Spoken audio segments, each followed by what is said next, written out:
हम लोग ये मानते थे कि हो सकता है कि नेता प्रतिपक्ष बनने के बाद श्री राहुल गांधी परिपक्व होंगे, लेकिन मुझे ये बोलते हुए अत्यंत खेद की अनुभूति हो रही है कि उनका बयान अभी बचकाने से उभर नहीं पाया है। एक अपरिपक्व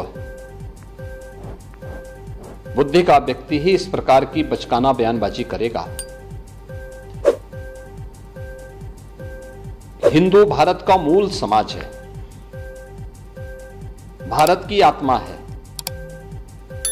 स्वामी विवेकानंद जी ने कहा था कि गर्व से कहो हम हिंदू हैं। हिंदू कोई जाति सूचक शब्द नहीं है, कोई संप्रदाय सूचक शब्द नहीं है। मत और पंथ से अलग भारत की मूल आत्मा है। श्री राहुल गांधी के इस बयान ने, जिसमें हिंदुओं को बारे में जो टिप्पणियां की हैं, यह सत्य से परे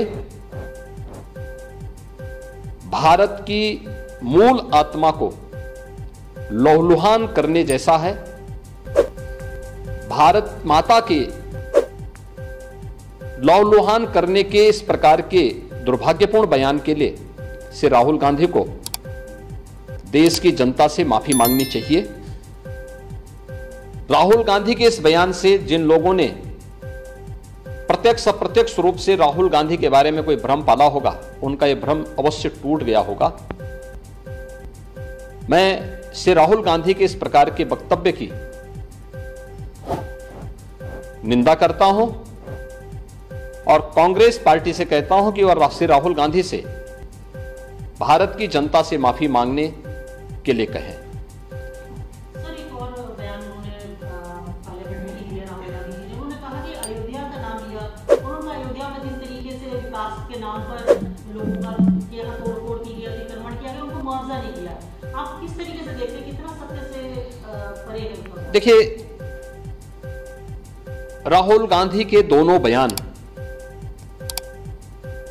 इस बात के प्रमाण है कि इनको सत्य से कोई वास्ता नहीं है। हमने लोकसभा चुनाव कैंपेन के दौरान भी देखा है, अनर्गल प्रलाप करके इन्होंने जिस प्रकार की गुमराह करने वाले वक्तव्य दिए थे, झूठे वक्तव्य दिए थे। संविधान का गला घोंटने वाले लोग संविधान के बारे में गुमराह करने वाले वक्तव्य देने के लिए विदेशी पैसे के बल पर चुनाव को प्रभावित करने का इन्होंने प्रयास किया। 1 लाख रुपए के फर्जी बॉन्ड भरवा करके भारत की माताओं को, बहनों को इन्होंने गुमराह करने का कार्य किया।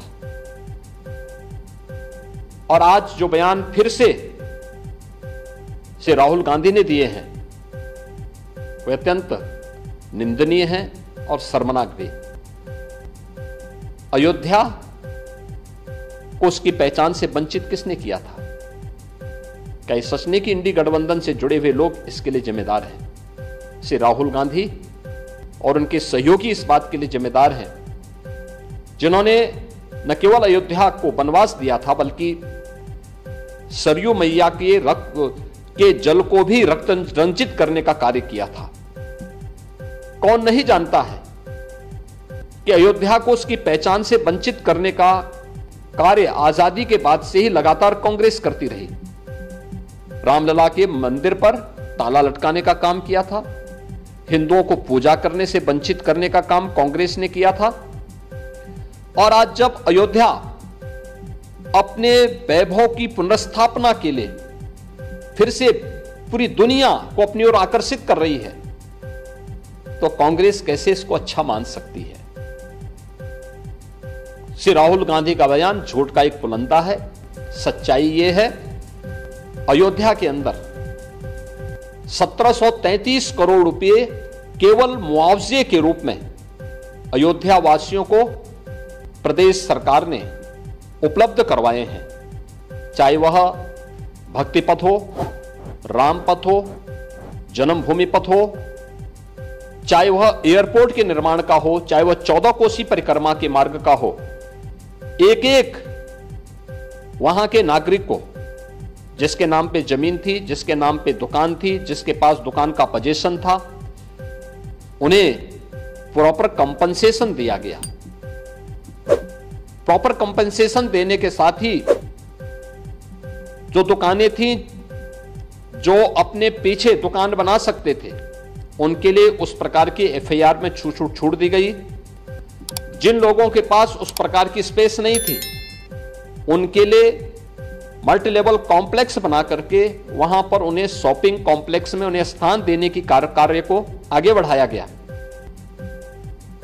श्री राहुल गांधी के बयान सत्य से परे हैं, झूठ का एक पुलंदा है। उत्तर प्रदेश और अयोध्या को बदनाम करने की साजिश है और भारत की छवि को, अयोध्या धाम की छवि को दुनिया के अंदर खराब करने की अपनी उस मानसिकता का हिस्सा है जो एक्सीडेंटल हिंदू लगातार आजादी के बाद से करते रहे हैं। लेकिन इसका जवाब समय आने पर अयोध्या की जनता भी और देश की जनता भी कांग्रेस पार्टी और इंडी गठबंधन को देगी।